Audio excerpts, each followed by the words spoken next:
Hey guys, this is a little bit different for music theory today. We don't usually start these videos or anything like this until about the second term, but we need to make sure that everybody has the same understanding of how we're going to read pitch in music. So when I make reference to it, it will make sense. If you've had me before, this will be a review, so it should be pretty easy. If you've taken other musical instruments before, you've probably not heard it explained this way, so you do need to listen to the whole thing and make sure you understand where I'm coming from, so that you've got it. If this is brand new, yay you! Good for you! I believe in you. You can do this. All right, so remember that pitch is a property of sound. It's the highness or lowness of whatever we can hear. And so, because of that, when we sing, we have two ways that we learn how to deal with pitch. One of which you've already learned, and that's solfege, right? So, we've already done the major scale test, so you've got this. The second way is the musical alphabet and how we're going to recognize it when we have notes placed in specific place on a music staff. And so, like I said, we already did the solfege stuff. You've already done this. This is good. We're working on sight singing, and that gives us a good context for which we can hear interval patterns and we can start to associate them with what they sound like so that we can sing them. It's really great. You should do it every day. All right, but we're going to learn about the musical alphabet. Now, the musical alphabet is like the English alphabet, only there aren't nearly so many letters. The musical alphabet encompasses the first 7 letters of the musical alphabet, unless you happen to be in Germany, in which case they use H. We don't use H. Many beginners try to say that after G comes H. That's just not what it is in the musical alphabet. In German, B is B flat and H is B dur or B natural. So, yeah, I don't know. Germans, what are you going to do? So we have 4 cool ways we use the musical alphabet, and these make common sense. And when you know the things about how we use the musical alphabet, the ways we use it, it makes it ever so much easier to learn to read. And so we've got to make sure you know these. The first cool thing about the musical alphabet is that it's circular. That means when you get to the end, you go back to the beginning and you start again. It's just A, B, C, D, E, F, G, A, B, C, D, E, F, G, A, B, C, D, E, F, G. It's kind of a weird property of pitch that if you keep climbing or raising the pitch, you eventually get to a pitch that sounds like a pitch you've already been at before. It's just higher. All right. And so we call the same pitch by the same musical alphabet letter name. If you know anything about the piano and you start at the very first white key way down on the left hand side, that's an A. And if you keep playing it, it's just A, B, C, D, E, F, G, A, B, C, D, E, F, G, A, B, C, D, E, F, G. It's circular. All right. The second cool thing about the musical alphabet is that you don't have to start on A. There is no official beginning to the musical alphabet. As long as you go through the entirety of the musical alphabet before you repeat any musical alphabet letter, you are doing the musical alphabet correctly. So it's just as correct for me to go C, D, E, F, G, A, B, C as it is for me to go A, B, C, D, E, F, G, A. You need to be as familiar with and consistently quick, being able to deal with the musical alphabet starting on any letter of the musical alphabet. And so in beginning choir, we usually spend a lot of time practicing this. We do it out loud, we say it so that we've got it. That way it's just second nature. All right. So if it's not in your brain like that and yet, you might want to practice that. The third cool thing about the musical alphabet is that we don't use it in just one direction. When I go A, B, C, D, G, oh wait, that wasn't right. A, B, C, D, E, F, G, A, then I'm using it in the forwards direction, right? But it is just as correct for me to go G, F, E, D, C, B, A, G and go backwards. Forwards and backwards. We use the musical alphabet forwards and backwards with the same consistency. And so it doesn't make any sense not to know and be familiar with it in all of its permutations, starting on any letter, but going all the way backwards. Remember, with the musical alphabet, you have to go through the entirety before you repeat any letter of the musical alphabet. That's why we have to alter some of the pitches, right? All right. And then in beginning choir, we don't, oh, I'm sorry, be forward and backwards. In beginning choir, we do not talk about the fourth cool thing about the musical alphabet, mostly because it makes mostly seventh graders, it makes their head just swim. There's so much to know with it being circular, starting anywhere and going backwards and forwards. The fourth thing, though, is super important and has so much more to do with music theory from here on out. Just knowing how to read on the staff is the beginning level knowledge you have to have in order to be able to do music theory. It isn't music theory. All right. So, the fourth thing, and you won't see it come up there, you'll just have to remember it, is that as long as the interval or space between any two musical alphabet pitches remains consistent as you go through the musical alphabet, you can skip around by an interval. When I go A, B, C, D, E, F, G, A to B is a second. A, B, two of them. That's how we count in music. We always start counting on what we start with, and we end counting on what we end with. All right, so that's the alphabet by seconds, and that's how we use it a lot. But it is just as possible for us to use the alphabet in thirds. If I start on A, that would be A, B, C. A to C is a third. So if I go A, C, E, G, B, D, F, A, I have gone through the entirety of the musical alphabet forwards by the value of a third. All right. This is important. Why? All chords are made by musical alphabet pitches stacked in thirds. And the musical alphabet is read off of the staff. We have lines and spaces. Going from a line to a line to a line to a line is skipping through the alphabet by thirds. Going from a space to a space to a space to a space is skipping by thirds. So you need to be able to use the musical alphabet by thirds. You need to use the musical alphabet by fourths. Because if you start the musical alphabet by on B and go by fourths, it's B, E, A, D, G, C, F, B. That is the order of flats in a key signature. It is also called the circle of fourths. We use it in jazz music all of the time. All right. If you go by fifths and start on F, it is F, C, G, D, A, E, B, F. I don't know why it's hard for me to remember fifths today.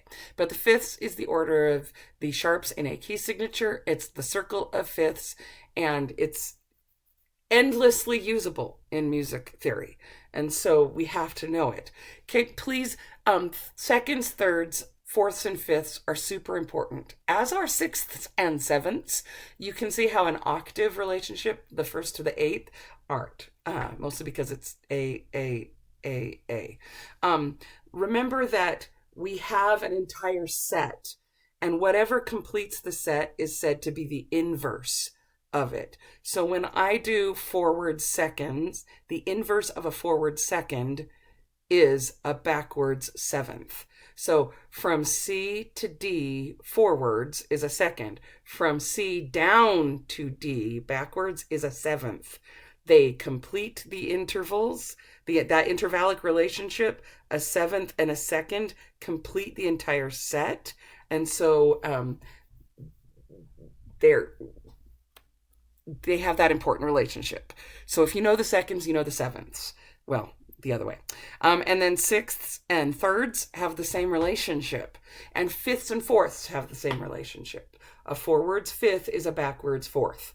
So that can be tricky, but you got to make sure that kind of makes sense for you. When we're taking a look, the hard part of all of this is not necessarily how the musical alphabet works, but how we apply it to the staff. Now, this also isn't tricky. Well, no, it's not difficult. It is just kind of tricky because you have to know what's up and what you're looking at. The key to reading off the staff is using the key. And oddly enough, the word clef means key. It's the old French word for key. Treble is a stupid word that means high, and it's a dumb name for this sign here. That is, treble, okay, whatever. Everything that plays or sings high will read off of this staff. Violins, sopranos, small voice, right? Treble. Okay, but that's the dumbest name, because if it's the key to reading off of the staff, don't you think it would show you the identity of one of the lines and spaces? That would be the most helpful. That would be the most key thing that they could give you. And it does. This is actually a stylized form of what a G looked like. And so they used to just have one line and they'd have this big G, and where the big curvy part wraps around the second line from the bottom, that's a G. Now, it's important for you to remember that the clef signs were movable up until just very recently. And so you would have to relearn the staff or recognize how the staff worked every time anew until some probably persnickety, a persnickety piano teacher named Karen who said, we can't do that. Kids don't understand it. So they've become much more, much more systematized. All right. So the G clef shows us that the second line from the bottom, that one is G. Now you have to know, because the musical alphabet is bi-directional, it has two directions, forwards and backwards. The staff also, two directions.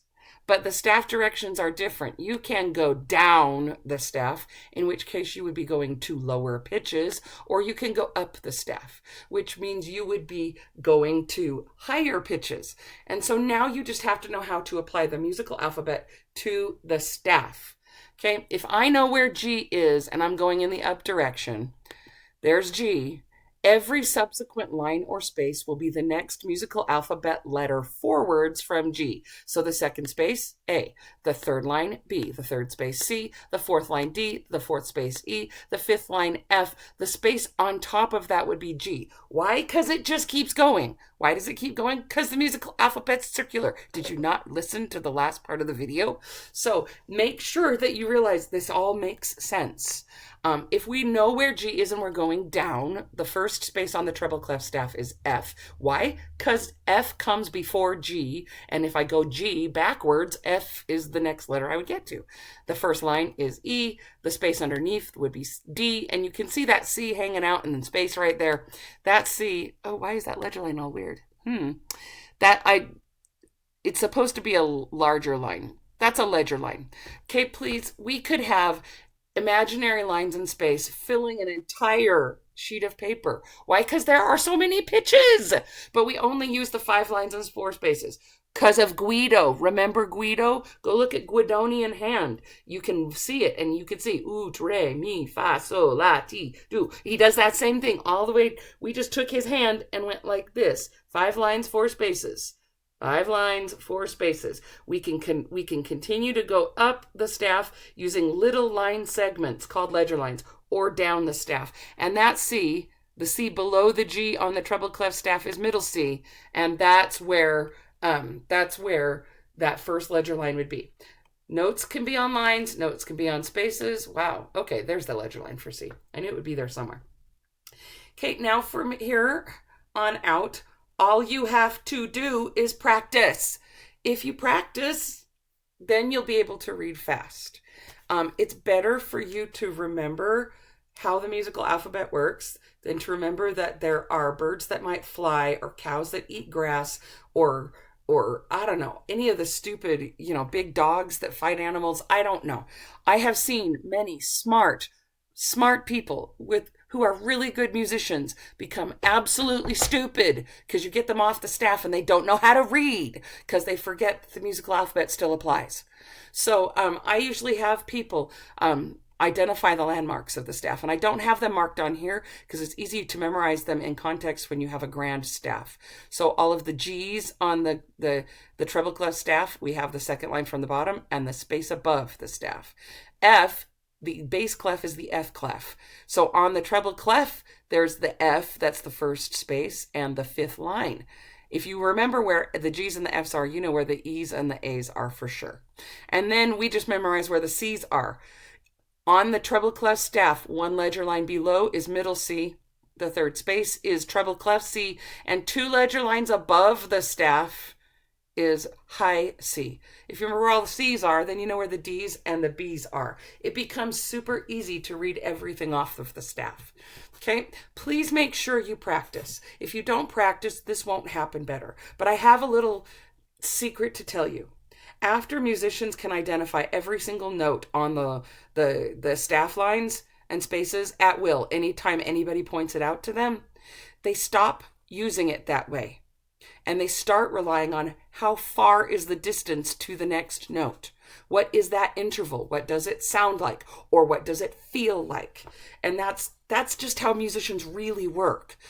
You have to know both, though. Now, for sure, is this a lot longer video than I would ever do for you? Oh, see, look, aural skills. Yes. Is that a bad thing? Yeah, no. No, it's super important that you know how to read with musical alphabet letters. And it's super important that you know that one day soon you're going to know, because it makes sense. What note do I start on? Oh, I'm starting on that G. And then my next note is this one, and it's a fourth away. So it will be C. It's just much easier to do that way. All right, my friends, you need to practice. If you do not practice, you will not get this. So make sure you got that. All right, good luck.